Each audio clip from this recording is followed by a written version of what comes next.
राधे राधे महाराज जी, भक्ति मार्ग में भाव का क्या महत्व है? यदि हृदय में प्रेम या भाव उत्पन्न नहीं हो रहा है तो क्या अनुशासन केवल मात्र से भक्ति की जा सकती है? बाजार में भाव गिर जाता है तो वस्तु का महत्व नहीं रह जाता है। मारी घूमती वस्तु, भाव बढ़ जाए तो वस्तु का महत्व बढ़ जाता है, नहीं बढ़ जाता। तो विभक्ति में भाव के बिना तो एक क्रिया मात्र है। भाव का भूखा हूं मैं और भाव ही एक सार है। भाव से मुझको भजे तो भव से बेड़ा पार है। भाव बिन सुनी पुकारे मैं कभी सुनता नहीं। भाव पूरी टेर ही करती मुझे लाचार है। भावोत्सवेन भजताम रसकाम धेनुम तम राधिका चरण रेणु महाम स्मरामि। भाव तो अत्यंत आवश्यक है। अगर भाव नहीं प्रकट हो रहा तो फिर अभी भक्ति ठीक से नहीं हो रही।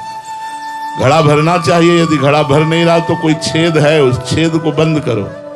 कोई शास्त्र विरुद्ध आचरण, कोई खान पान त्रुटि, कोई कुसंग ऐसा है जो भक्ति में अभी पूर्णता नहीं आने दे रहा। भक्ति की पूर्णता है भाव। भाव में भरकर एक चुल्लू जल भी अर्पित कर दो, एक तुलसी दल अर्पित कर दो, एक पुष्प अर्पित कर दो, एक कोई फल अर्पित कर दो, बस इतने में ही भगवान राजी है हमारे।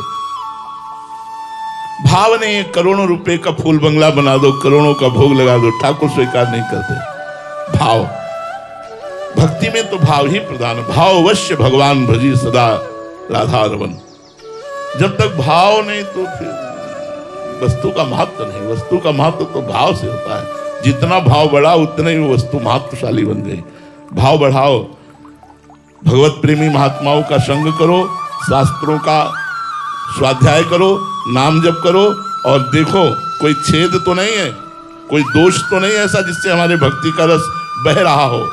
काम क्रोध आदि के द्वारा कोई ऐसा अपवित्र आचरण तो नहीं बन रहा जिससे हमारी भक्ति हानि को प्राप्त हो रही।